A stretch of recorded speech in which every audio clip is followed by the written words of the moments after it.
우리 하나님 말씀 같이 보겠습니다. 구약성경 열왕기상 2장 36절 말씀부터 46절 말씀까지 우리 한 목소리로 같이 봉독하겠습니다. 왕이 사람을 보내어 시므이를 불러서 이르되 너는 예루살렘에서 너를 위하여 집을 짓고 거기서 살고 어디든지 나가지 말라. 너는 분명히 알라. 내가 나가서 기드론 시내를 건너는 날에는 반드시 죽임을 당하리니 내 피가 내 머리로 돌아가리라. 시므이가 왕께 대답하되 이 말씀이 좋사오니 내 주 왕의 말씀대로 종이 그리하겠나이다 하고 이에 날이 오래도록 예루살렘에 머무니라. 3년 후에 시므이의 두 종이 가드 왕 마아가의 아들 아기스에게로 도망하여 간지라. 어떤 사람이 시므이에게 말하여 이르되 당신의 종이 가드에 있나이다. 시므이가 그 종을 찾으려고 일어나 그의 나귀의 안장을 지우고 가드로 가서 아기스에게 나아가 그의 종을 가드에서 데려왔더니 시므이가 예루살렘에서부터 가드에 갔다가 돌아온 일을 어떤 사람이 솔로몬에게 말한지라.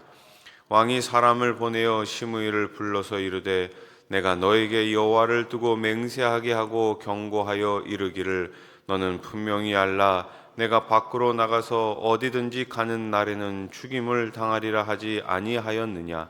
너도 내게 말하기를 내가 들은 말씀이 좋으니이다 하였거늘 내가 어찌하여 여호와를 두고 한 맹세와 내가 내게 이른 명령을 지키지 아니하였느냐. 왕이 또 시므에게 이르되 내가 내 마음으로 아는 모든 악 곧 내 아버지에게 행한 바를 내가 스스로 아나니 여호와께서 내 악을 내 머리로 돌려보내시리라. 그러나 솔로몬 왕은 복을 받고 다윗의 왕위는 영원히 여호와 앞에서 견고히 서리라 하고 여호야다의 아들 분하에게 명령하매 그가 나가서 시므이를 치니 그가 죽은지라. 이에 나라가 솔로몬의 손에 견고하여 지니라. 아멘. 거대한 사회가 움직이는 데는 분명한 기준이 필요합니다. 기준이 없다면 사람들은 저마다 자기 생각에 옳은 대로 행할 것입니다. 기준 없이 자기가 원하는 대로 움직이면 이 세상은 어떻게 될까요? 무법천지가 됩니다. 구성원 모두가 정해진 법을 지키며 살아갈 때 그 사회는 안정됩니다. 그런데 만약 정해진 법을 따르지 않는 사람이 있다면 그 사람은 그에 대한 책임을 져야 합니다.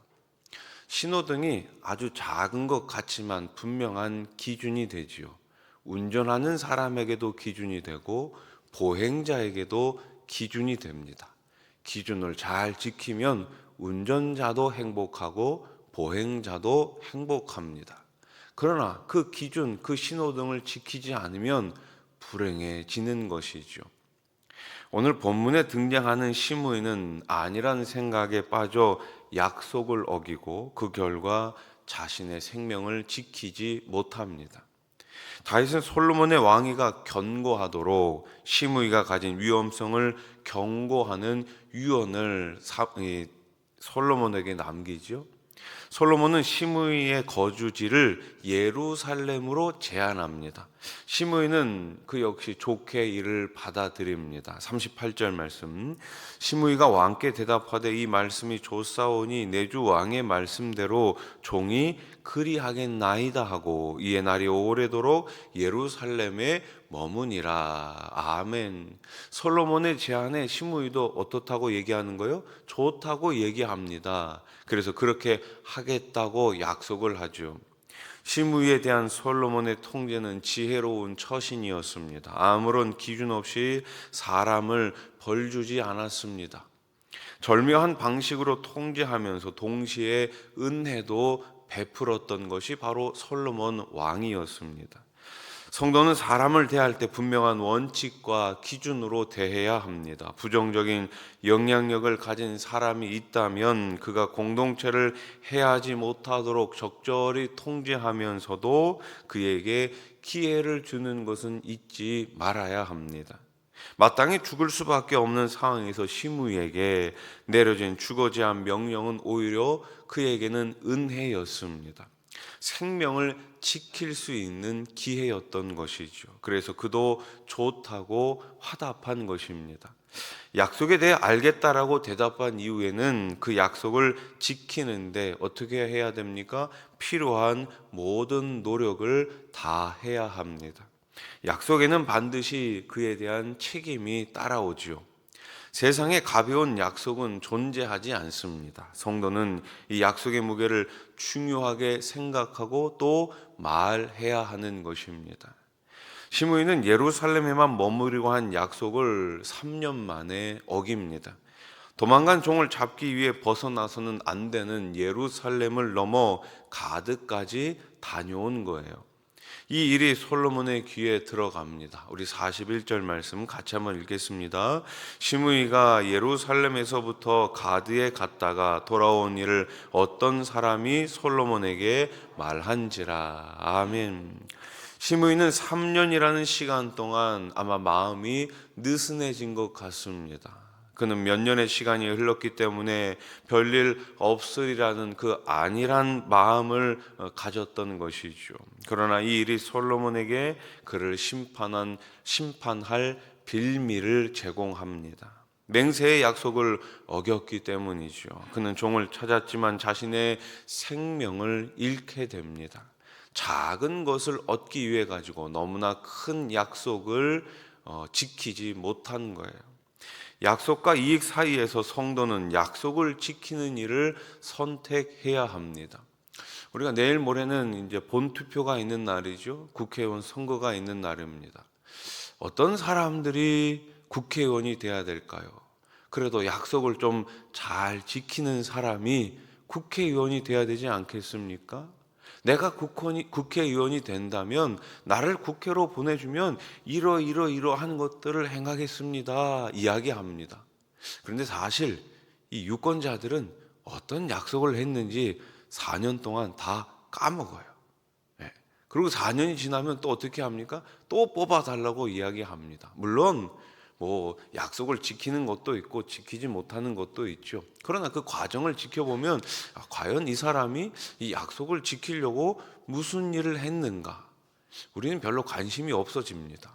여러분 좀 관심 있게 보시고 어떤 사람이 정말 좀 약속을 잘 지킬 만한지, 또 우리가 또 4년 동안 우리 여기 이 동네에 4년만 살고 말 거 아니잖아요. 어떤 사람이 우리 지역을 더 잘 발전시킬 수 있을지, 그래도 이 뭡니까 공보물 같은 거 한 번쯤 보고 우리가 뽑아야 하지 않겠습니까?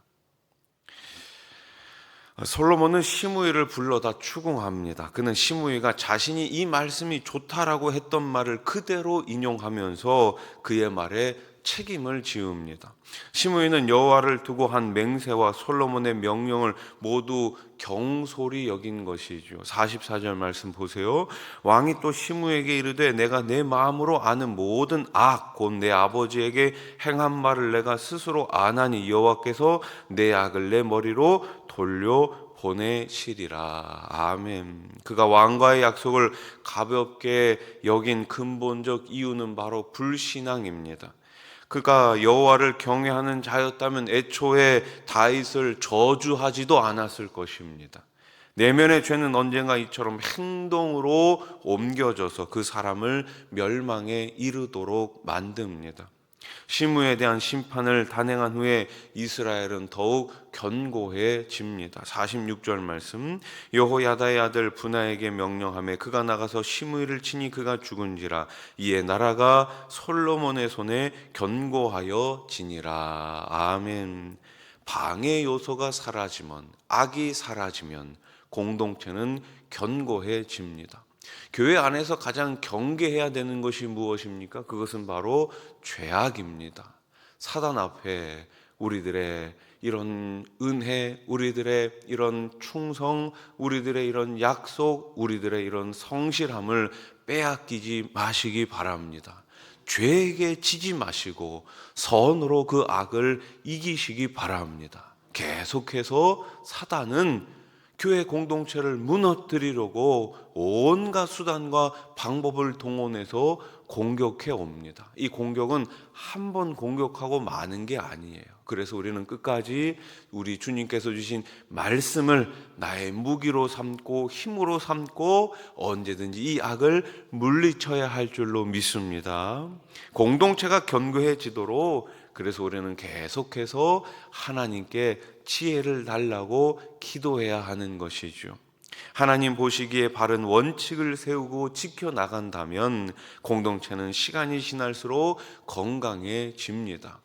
여러분, 많은 분들이 건강을 유지하기 위해서 뭐 하세요? 운동하세요. 여러분, 운동하는 게 귀찮아요.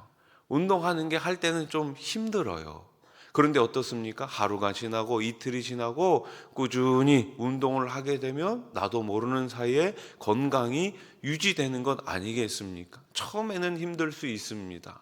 그렇습니다. 교회도 마찬가지고 우리 공동체도 마찬가지예요. 처음에는 어려울 수 있습니다. 힘들 수 있습니다. 그러나 말씀이 아닌 것은 제하여 버리고 말씀이 맞다고 하는 그 길을 걸어갈 때 우리 공동체는 우리 하나님이 기뻐하시는 거룩하고 아름답고 건강한 공동체가 될 줄로 믿습니다. 기도드리겠습니다.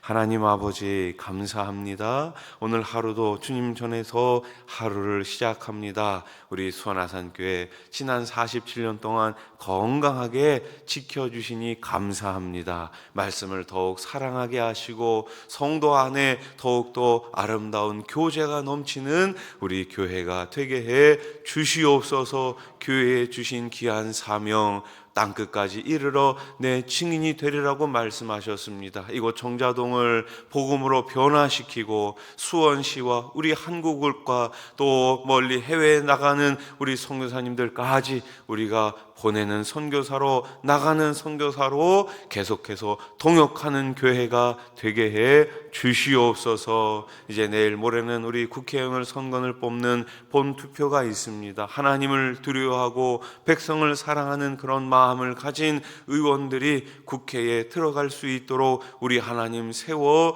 주시옵소서. 특별히 우리 자녀들을 기억해 주시고 이 땅 가운데 하나님의 정의와 공의를 세워나가는 우리 자녀들 될 수 있도록 우리 하나님께서 하늘의 지혜를 내려 주시옵소서. 특별히 딴 길로 가지 않도록 십자가의 길을 걸어갈 수 있도록 복음이 분명히 세워지게 해 주시옵소서. 평생에 계신 분들이 있습니다. 이 시간 찾아가 주셔서 어루만져 주시고 깨끗하게 치유해 주시옵소서. 삶도 하나님께서 잘 꾸려나갈 수 있도록 지혜를 더하여 주시고 특별히 사업장 가운데 일터 가운데 우리 하나님 하늘의 복을 내려 주시옵소서. 세워주신 많은 교회 일꾼들이 있습니다. 혼자 일하는 것이 아니라 함께 통역해가는 아름답게 세워가는 우리 일꾼들 통역자들 다 되게 해 주시옵소서. 예수님의 이름으로 기도드립니다. 아멘.